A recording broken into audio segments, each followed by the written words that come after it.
ನನ್ನ ಪ್ರೀತಿಯ ದ್ವಿತೀಯ PUC ವಿದ್ಯಾರ್ಥಿಗಳೆಲ್ಲರಿಗೂ ಕೂಡ ಮತ್ತೊಮ್ಮೆ ನಮ್ಮ ಯೂಟ್ಯೂಬ್ ಚಾನಲ್ಗೆ ಸ್ವಾಗತ. ಬಹಳ ಜನ 2 ಮಾರ್ಕ್ಸ್ ಇಂಪಾರ್ಟೆಂಟ್ ಕ್ವಶನ್ಸನ್ನು ಕೊಡಿ ಅಂತ ಕೇಳ್ಕೊಳ್ತಾ ಇದ್ರಿ. ಹಾಗಾಗಿ ಈ ಒಂದು ವಿಡಿಯೋನ ಮಾಡುತ್ತಿದ್ದೇನೆ. ಧನ್ಯವಾದಗಳು. ನಿಮ್ಮ ಪ್ರೀತಿ ವಿಶ್ವಾಸ ಸದಾ ಹೀಗಿರಲಿ. ಸರ್, ಬಹಳ ಜನ ಮತ್ತೆ ಕಮೆಂಟಲ್ಲಿ 6 ಮಾರ್ಕ್ಸ್ ಕೊಡಿ ಅಂತ. ನಾನು ಸ್ಟಾರ್ಟ್ ಮಾಡಿದ್ದೆ ಎಕನಾಮಿಕ್ಸು 6 ಮಾರ್ಕ್ಸಿಂದ, ನಂತರದಲ್ಲಿ 4 ಮಾರ್ಕ್ಸ್ ಕಂಪ್ಲೀಟ್ ಮಾಡಿದೆ. ನಂತರದಲ್ಲಿ ಬಂದುಬಿಟ್ಟು ಏನಂತೀರ ತಾವುಗಳು, ಏನಂತೀರ್ರಿ, project oriented part A complete ಮಾಡಿದೆ. ನಂತರದಲ್ಲಿ ಪ್ರಾಜೆಕ್ಟ್ ಓರಿಯೆಂಟೆಡ್ಡು. ಈಗ 2 ಮಾರ್ಕ್ಸ್ ಕ್ವಶನ್ಸನ್ನು ಅಪ್ಲೋಡ್ ಮಾಡಿ ಕೊಡ್ತಾ ಇದ್ದೇನೆ. ಈ ವಿಡಿಯೋದ ಡಿಸ್ಕ್ರಿಪ್ಷನ್ ಬಾಕ್ಸಿನ ಕೆಳಗಡೆ ನಿಮಗೆಲ್ಲರಿಗೂ ಕೂಡ ನೋಡಿ 2 80 ಔಟ್ ಆಫ್ 80 ತೆಗೆದಿರುವಂತಹ ಮಾಡಲ್ ಯಾವುದು ಆನ್ಸರ್ ಬುಕ್ಲೆಟನ್ನೇ ಕೊಟ್ಟಿದ್ದೇನೆ. ಡೌನ್ಲೋಡ್ ಮಾಡ್ಕೊಳ್ಳಿ. 3 model question paper with key answer ready ಇದೆ. ಪ್ರಿಪೇರ್ಡ್ ಎಕ್ಸಾಮಿನ question paper with key answer ready ಇದೆ. ಎಲ್ಲ ಇದೆ ಸರ್, ಏನು ಇಲ್ಲ ಅಂತ ಇಲ್ಲ, ಎಲ್ಲ ಇದೆ ಮೆಟೀರಿಯಲ್ಲು. ಹೋಗಿ ಪಟ sir, this is a last moment. ನೀವು ಈಗ ಓದಲಿಲ್ಲ ಅಂದರೆ ಮುಗೀತು ನಾಳೆ ಎಕ್ಸಾಮಲ್ಲಿ. ಆದರೆ ನನಗೆ ಗೊತ್ತಿದೆ you are ready for annual exam. Battle ಫೀಲ್ಡಿಗೆ ರೆಡಿಯಾಗಿದ್ದೀರಾ. ಬನ್ನಿ ಈಗ ನೋಡೋಣ. ಮೊದಲನೆಯ ಪ್ರಶ್ನೆ, list out the basic economic activities ಅಂತ ಇದೆ. ಇದು 2 ಮಾರ್ಕ್ಸಿಗೆ ಬರುವಂತಹ ಪ್ರಶ್ನೆ ಆಗಿರುತ್ತದೆ. ರೆಡಿಯಾಗಿರಿ. ಕ್ವಶನ್ ನಂಬರ್ 2 ಬಂದು what is production possibility of frontier ಅಂತ ಇದೆ. ಇದನ್ನು ಕೂಡ ತಾವುಗಳು ರೆಡಿ ಆಗತ್ತೆ. ನಂತರದಲ್ಲಿ question number 3, what do you mean by mixed economy, give an example ಅಂತ. What do you mean by mixed economy, give an example ಅನ್ನುವಂಥದ್ದು ರೈಟ್ ಕ್ವಶನ್ ಆಗಿರುತ್ತೆ. ಬಹಳ ಇಂಪಾರ್ಟೆಂಟ್ ಅಂದರೆ ಬಹಳ ಇಂಪಾರ್ಟೆಂಟ್ ಕ್ವಶನು. ಈ 3 ಮಾಡಲ್ ಕ್ವಶನ್ ಪೇಪರಲ್ಲಿ ಇರಬೇಕು ಅನಿಸುತ್ತೆ ಈ ಕ್ವಶನ್ ಕೂಡ. ಬನ್ನಿ ಈಗ question number 4, mention 2 approaches which explain consumer behaviour ಅಂತ ಇದೆ. ಇದು ಕೂಡ ಅಷ್ಟೇ ಬಹಳ ಇಂಪಾರ್ಟೆಂಟ್ ಆಗಿರುವಂತಹ ಪ್ರಶ್ನೆ. 90% ಈ ಒಂದು ವಿಡಿಯೋದಲ್ಲಿ ಬರುವಂತಹ ಪ್ರಶ್ನೆಗಳು ನಾಳೆ ನಿಮ್ಮ ಎಕ್ಸಾಮಲ್ಲಿ ಇರ್ತವೆ ಅಂದ್ಕೊಂಡಿದ್ದೀನಿ. ಇದು ನಮ್ಮ ಪ್ರಿಡಿಕ್ಷನ್ ಸರ್. ಇಲ್ಲ ಸರ್ ಸ್ವಲ್ಪ ಕರೆಕ್ಟಾಗಿ ಹೇಳಿಬಿಡಿ ಅಂದರೆ, ಕರೆಕ್ಟಾಗಿ ಹೇಳಬೇಕು ಅಂದರೆ ಒಂದು 50% ಈ ಪ್ರಶ್ನೆ ಬರುವ ಸಾಧ್ಯತೆಗಳು ಇರ್ತವೆ. ಆಮೇಲೆ 100ಕ್ಕೆ 100 ಬಂದರೆ ಆಮೇಲೆ ನೀವು ಎಕ್ಸಾಂಪಲ್ ನಾಳೆ ಬೈದಿಗಿದ್ದೀರೋ. ರೆಡಿ ಆಗಿಬಿಡಿ ಇವತ್ತು. ವಾಟ್ ಈಸ್ ಮೊನೋಟೋನಿಕ್ ಪ್ರಿಫರೆನ್ಸ್ ಅಂತ ಇದೆ. ಇದು ಕೂಡ ಬಹಳ ಇಂಪಾರ್ಟೆಂಟು ಪ್ರಶ್ನೆ ಆಗಿರುತ್ತೆ. State the law of demand ಅಂತ ಇದೆ. ಇದು ಕೂಡ ಇಂಪಾರ್ಟೆಂಟ್ ಕ್ವಶನ್ ಮಕ್ಕಳ.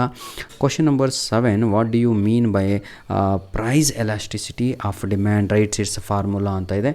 ಇದು ಬಹಳ ರಿಪೀಟ್ ಆಗಿರುವಂತಹ ನಿಮ್ಮ ಮಾಡಲಲ್ಲಿ ಲಾಸ್ಟ್ ಇಯರ್ ಎಲ್ಲ ಕೇಳಿರುವಂತಹ ಒಂದು ಪ್ರಶ್ನೆ ಆಗಿರುತ್ತೆ. Question number 8, name the 2 effects that explain the negative slope of the demand curve ಅಂತ ಇದೆ. ಇದು ಕೂಡ ಅಷ್ಟೇ ಭಾಳ ಇಂಪಾರ್ಟೆಂಟ್ ಆಗಿರುವಂತಹ ಒಂದು ಪ್ರಶ್ನೆ. What are long run cost ಅಂತ ಇದೆ. ಶಾರ್ಟ್ ರನ್, ಲಾಂಗ್ ರನ್ ಏನೋ ಕೇಳ್ತಿದ್ದಾರೆ. ನಿಮಗೆ ಗೊತ್ತದು ಚೆನ್ನಾಗಿ, ಯಾಕಂದರೆ ವರ್ಷ ಇಡೀ ಪಾಠ ಕೇಳಿರ್ತೀರ. ಎರಡೂ ಕೂಡ ಓದ್ಕೊಂಬಿಡಿ ಆಯಿತಾ. ಟೆನ್ಷನ್ ತಗೋಬೇಡಿ. ಟೆನ್ಷನ್ ನಹಿ ಲೇನೆ ಕಾ ಅಂತೀವಲ್ವ ಡೈಲಾಗು, ಹಾಗೆ ಆಯಿತಾ. ಟೆನ್ಷನ್ ನಹಿ ಲೇನೆ ಕಾ, ಡೂ ವೆಲ್ ಇನ್ ಎಕ್ಸಾಮ್ ಆಯಿತಾ ವಿದ್ಯಾರ್ಥಿಗಳೇ. Question number 10, give the meaning of short run and long run concepts ಅಂತ ಇದೆ. ಇದು ಬಹಳ ಸಲ ಅಂದರೆ repeatedly asked question my dear children. ಧನ್ಯವಾದಗಳು. ನೋಡಿರಿ, ಎಕ್ಸಾಮ್ ಆದ ತಕ್ಷಣ ಮರ್ತು ಬಿಟ್ಟಿರಾ ಆಯಿತಾ. God bless you. ನಿಮಗೆ ಸಂತೋಷವಾಗಿ ನಾಳೆ ಎಕ್ಸಾಮ್ ಬರೆದು ಬರಲಿ ಅಂತ ನಾವು ಕೂಡ ದೇವರಲ್ಲಿ ಬೇಡ್ಕೊತಾ ಇದ್ದೀನಿ. ನಾವು ಅಪ್ಲೋಡ್ ಮಾಡಿರುವಂಥದ್ದು, ನೀವು ಓದಿರುವಂಥದ್ದು, ಸ್ಪೆಷಲ್ಲಾಗಿ ನೀವು ಏನು ಓದಿದಿರೋ ಎಲ್ಲವೂ ಕೂಡ ಎಕ್ಸಾಮಿಗೆ ಬರಲಿ ಆಯಿತಾ. State the types of returns to scale ಅಂತ ಇದೆ. ಇದು ಬಹಳ ಇಂಪಾರ್ಟೆಂಟು ನನ್ನ ಪ್ರೀತಿಯ ವಿದ್ಯಾರ್ಥಿಗಳೇ. ಸ್ಕಿಪ್ ಮಾಡ್ಕೋಬೇಡಿ ಈ ಪಾಠಗಳು. Give the meaning of shut down point ಅಂತ ಇದೆ ಆಯಿತಾ. Next question, right the meaning of opportunity cost with example ಇದೆ. ಇದು ಕೂಡ ಬಹಳ ಇಂಪಾರ್ಟೆಂಟ್ ಆಗಿರುವಂಥ ಒಂದು ಪ್ರಶ್ನೆ ಆಗಿರುತ್ತದೆ. Next mention the 2 determinants of A firms supply curve ಅಂತ ಇದೆ. ಇಂಪಾರ್ಟೆಂಟ್ ಕ್ವಶನ್ ಮೈ ಡಿಯರ್ ಆಯಿತಾ. ಕ್ವಶನ್ ನಂಬರ್ 15 ಬಂದು find out the market supply when the supply curve of 2 producers R S1 ಅಂತ ಕೊಟ್ಬಿಟ್ಟು P-15 and S2 P-20 respectively ಅಂತ ಇದೆ ಆಯಿತಾ.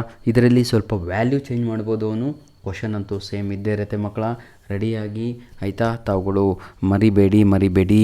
Question number 16, what are the 4 factors of production ಅಂತ ಇದೆ.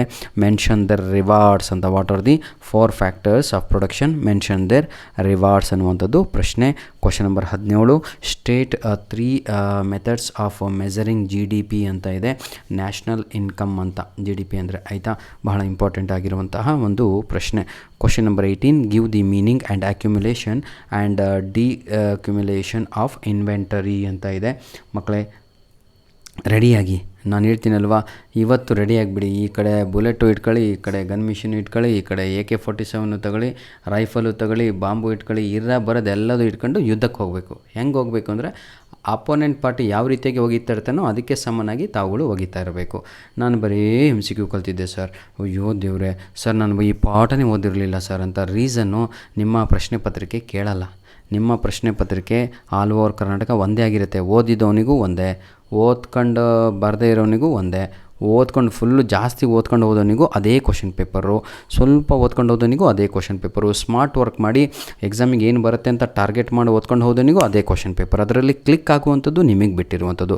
If the real GDP is ₹400 and the nominal GDP is 450, calculated GDP deflator ಅಂತ ಇದೆ. ಅಂದರೆ ನೋಡಿ ಮಕ್ಕಳ, ಬೇಜಾರಾಗಬೇಡಿ, ಇದರಲ್ಲಿ ಸ್ವಲ್ಪ ವ್ಯಾಲ್ಯೂಸು ಚೇಂಜ್ ಮಾಡಿಕೊಡ್ಬೋದು. ಇಲ್ಲಿ 400 ಇದ್ದರೆ ನಿಮಗೆ 300 ಕೊಡ್ಬೋದು, ಇಲ್ಲಿ 450 ಇದೆ 350 ಕೊಡ್ಬೋದು, 200 ಮಾಡ್ಬೋದು. ನಿಮಗೆ ವ್ಯಾಲ್ಯೂ ಚೇಂಜ್ ಆಗುತ್ತೆ. ನೀವು ಇದನ್ನು ಕಲೀರಿ ಅಷ್ಟೇ, ಮತ್ತೇನೂ ಇಲ್ಲ. ವಾಟ್ ಈಸ್ ಟ್ರಾನ್ಸ್ಫರ್ ಪೇಮೆಂಟ್ ಅಂತ ಇದೆ, ಗಿವ್ ಎನ್ ಎಕ್ಸಾಂಪಲ್ ಅಂತ, ಆಯಿತಾ. ಇದು ಎಲ್ಲ ನಿಮಗೆ ಗೊತ್ತು ಇದು, ಆಯಿತಾ.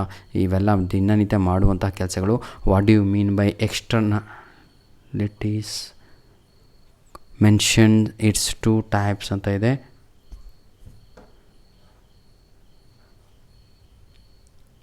Question number 22, what are the 2 components of consumption functions ಅಂತ ಇದೆ. ಬಹಳ ಅಂದರೆ ಬಹಳ ಇಂಪಾರ್ಟೆಂಟ್ ಆಗಿರುವಂತಹ ಇವೆಲ್ಲ ಪ್ರಶ್ನೆಗಳು ಆಗಿರ್ತವೆ ಮಕ್ಕಳೇ. ರೆಡಿಯಾಗಿ ಯಾರು ಕೂಡ ಮಿಸ್ ಮಾಡ್ಕೋಬೇಡಿ. What are the 2 components of consumption function ಅಂತ. If the value of MPC is 0.75, calculate the value of MPS and investment multiplier ಅಂತ ಇದೆ. ಇದು ಕೂಡ ಬಹಳ ಇಂಪಾರ್ಟೆಂಟ್ ಆಗಿರುವಂಥ ಒಂದು ಪ್ರಶ್ನೆ ಆಗಿರುತ್ತೆ. ನೋಡಿರಿ ಸರ್, ಈ ವಿಡಿಯೋದಲ್ಲಿ ಬರುವ ಪ್ರತಿಯೊಂದು ಕ್ವಶನು ಇಂಪಾರ್ಟೆಂಟು. ಇದನ್ನು ರೆಡಿ ಇದ್ದೀರಾ ಅಂದರೆ ನಾಳೆ ನೀವು ಪಕ್ಕ ಸೆಕೆಂಡ್ ಮೇನು ಪಾರ್ಟ್ B, ಆಯಿತಾ. ಪಾರ್ಟ್ B-ನಲ್ಲಿ ಎಲ್ಲ 2 ಮಾರ್ಕ್ ಕ್ವಶನ್ಸ್ ಅಟೆಂಡ್ ಮಾಡ್ತೀರಾ. Give the meaning of investment multiplier and write its formula ಅಂತ ಇದೆ. ರೆಡಿಯಾಗಿ state the meaning of paradox of thrift ಅಂತ ಇದೆ. ಇದು ಕೂಡ ರೆಡಿಯಾಗಿ ಮಕ್ಕಳ. Give the meaning of marginal propensity to save the MPS and the MPS ಅಂದ್ರೇ ಆಯಿತಾ, ಟು ಸೇವ್ ಆ್ಯಂಡ್ ಏನಿದು ಆವ್ರೇಜ್ ಪ್ರೊಪೆನ್ಸಿಟಿ ಟು ಸೇವ್ ಅಂತ ಇದೆ. APS ಆ್ಯಂಡ್ MPS ಅಂತ ಮೀನಿಂಗ್ ಎರಡದ್ದು ಕೂಡ ಮೀನಿಂಗನ್ನು ಕೊಡಿ ಅಂತ ಕೇಳಿದ್ದಾರೆ ಅಷ್ಟೇ, ಮತ್ತು ಏನೂ ಇಲ್ಲ. ಇದು ಭಾಳ ಈಸಿಯಾಗಿರುವಂತಹ ಪ್ರಶ್ನೆ. 2 ಮಾರ್ಕ್ಸ್ ಅಲ್ವಾ, ಎಷ್ಟು ಬರೀತೀರಾ, ಕೆಲವೊಮ್ಮೆ 2 ಲೈನ್ ಬರೀತೀರಾ, ಕೆಲವೊಮ್ಮೆ 4 ಲೈನ್ ಬರೀತೀರಾ ಅಷ್ಟೇ, ಅದು ಮುಗೀತು, ಆಯಿತಾ. ಕ್ವಶನ್ ನಂಬರ್ 27 ರೀ, borrowing are considered as capital receipts ಅಂತ ಇದೆ. ವೈ ಅಂತ ಇದೆ, ಆಯಿತಾ. ಈಸಿ ಸರ್, ಮತ್ತೇನೂ ಇಲ್ಲ.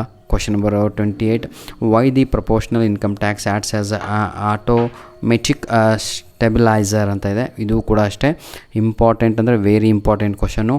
Mention any 2 direct and the indirect taxes of central government. ನಿಮ್ಮ ಕ್ವಶನ್ ಪೇಪರ್ನಲ್ಲಿ ಕೇಳಿರುವಂತಹ ಪ್ರಶ್ನೆಗಳಾಗಿದೆ ಇವು. Question number last, state the difference between the public goods and the private goods. ಬಹಳ ಅಂದರೆ ಬಹಳ ಇಂಪಾರ್ಟೆಂಟು ಕ್ವಶನ್ ಅದು. Mention the components of plan revenue expenditure ಇದೆ.